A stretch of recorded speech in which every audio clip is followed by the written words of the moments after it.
Hello दोस्तों।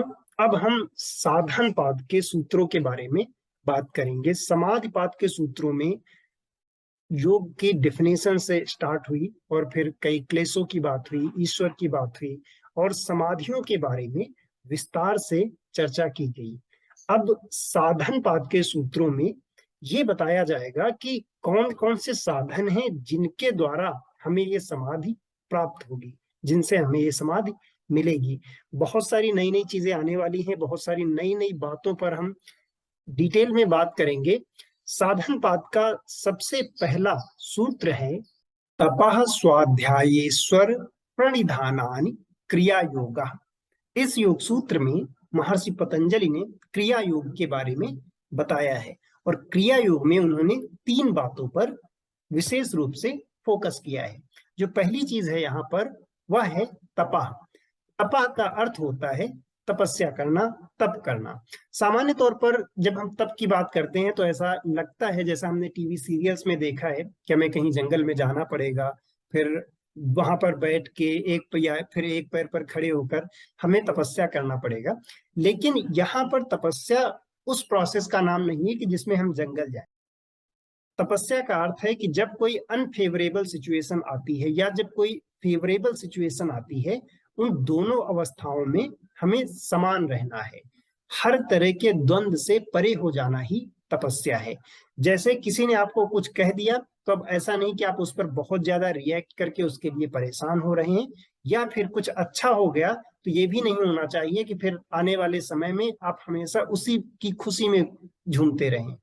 तो दोनों ही चीजों से परे हो जाना, जिसको कहते हैं ना कि समान रहना हर सिचुएशन में, उसी को यहाँ पर तप कहा गया है।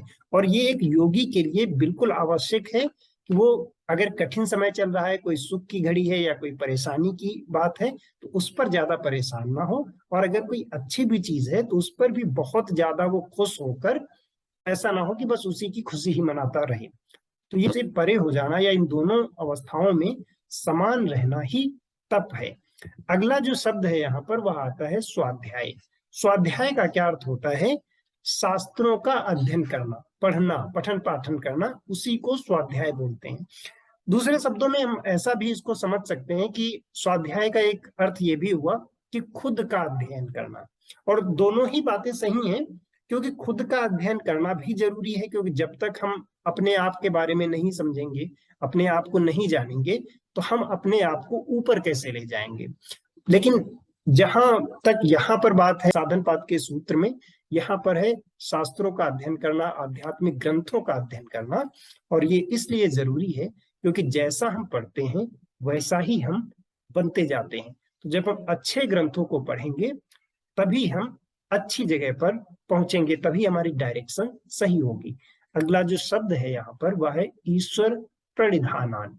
अब ईश्वर प्रणिधानान क्या होता है? प्रणिधानान का अर्थ होता है कि शरण में जाना, समर्पित हो जाना, ईश्वर की शरणागति होना, ईश्वर में पूर्ण रूप से समर्पण कर देना, उसी को बोला गया है ईश्वर प्रणिधानान।